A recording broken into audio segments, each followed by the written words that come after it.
Hey everybody, it's Jason Blaha here, and once again it is time for our bench press day. But a quick reminder for those of you who watch these videos, please remember to click like down below, would be greatly appreciated. So I've decided to continue with what I did last week and try to get 365 for a training max every bench press day. 315 went up real easy. I jumped straight to the 365, and not gonna lie, it was a grinder. It was a grinder. Did I successfully lock it? Yes. Did I know on the eccentric that I was going to get it? Yes. I had perfect control of the eccentric on the way down, but just following through because I took a really long pause. The pause was about 2.5 to 3 seconds.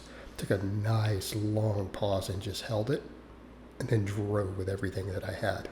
Notice as we start getting up into that mid-range, struggling to maintain that bar path. Once I got through that point, my triceps were strong enough to lock it. So while the tricep work is paying off, I still feel like my shoulders are limiting me a lot. I need bigger delts. Yeah, I need bigger delts. I'm pretty thick everywhere else, so I need that delt work moving forward. So I've continued to do delt work. I've made it a little bit of a priority in my upper body training. And I think a lot of that's going to carry over to my squatting also, because we've reached a point where as of now my squat is my weakest lift, and I'm known for being a strong squatter historically, but I've really struggled with the shoulder issues I've had getting that bar placement perfect. My quads have shrunk a little bit. I need to fix both those things, and I feel like doing the extra upper back work and shoulder work will help with my shoulder mobility, okay, because that's how you build mobility. Strength training, right? Stretching doesn't actually work. Mobility work doesn't actually do much. I never had any luck doing any of that stuff. So full range of motion, strength training. So I'm going to do exercises to where I take that part of my mobility in my shoulder as far as I can. And that's going to be like the rear delt work. So I know I need more rear delt work. And I feel like that'll create a bigger shelf up top that'll make getting into positional squats easier. Okay, so I'm really kind of killing two birds with one stone there. So for the pause benching afterwards, I went up to 245. And I was real happy with that. I bumped the barbell rows by 10 pounds, bumped these by 5, doing everything paused. I did my 3 by 10, but I got to that final set, and I managed to squeeze out 12 reps. All of it paused. The rows went good. I felt like I had a couple reps in reserve on every set. So we went up from the 205 to 215. Now, I have historically been stronger on rows. Just started adding them back in, but two things to keep in mind. Number one, I'm trying to be very, very strict. Number two, I've got my pinkies on the ring, so I'm taking a wide grip. Right, we're not there at shoulder width, it's a little bit harder. So because of those things, I might be a hair weaker. So I'm going to just build these back up, focus on getting stronger on the rows while maintaining, again, that slightly wider grip so that we get a little more upper back. Trying to be as strict as possible so that we're not cheating on them, and just slowly work those back up. But here's the last set of benching. 12 reps, all of it paused, and the last rep or two I tried to pause it a lot longer as we got to the end. But yeah, I managed to squeeze out on my last set after a grindy training max. 12 reps with a weight increase. Now, is that going to translate into a bigger bench? I think that it will. Right, we're getting stronger on the rep work. We're getting stronger on the rep work, and then I'm shoring up my weakest links with additional hypertrophy work. I think that bench is going to keep going up. I mean, that 365 was pretty much a max today. I don't think I could have gone heavier, right?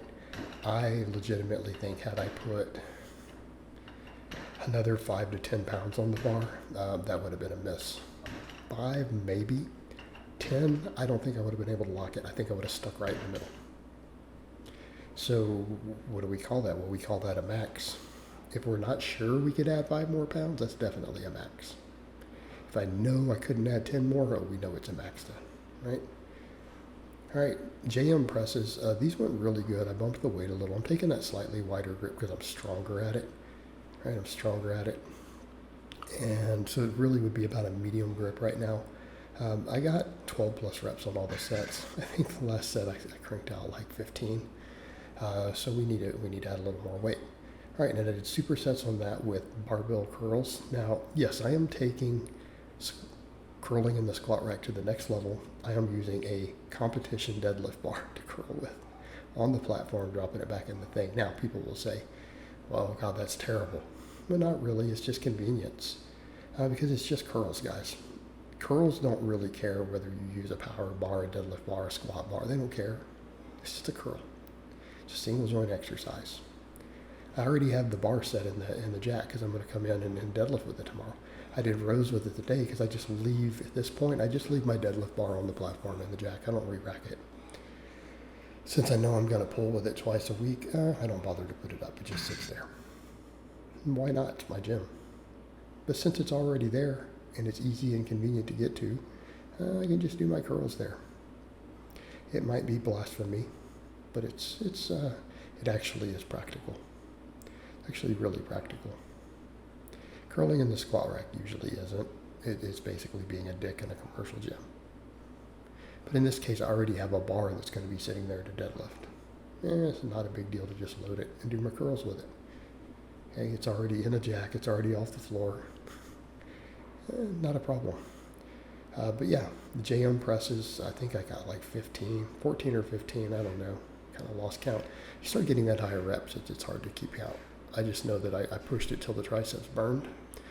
So again, triceps are getting stronger. And as long as these triceps are getting stronger, those lockouts are going to be fine. The point is I've got to get through that mid-range.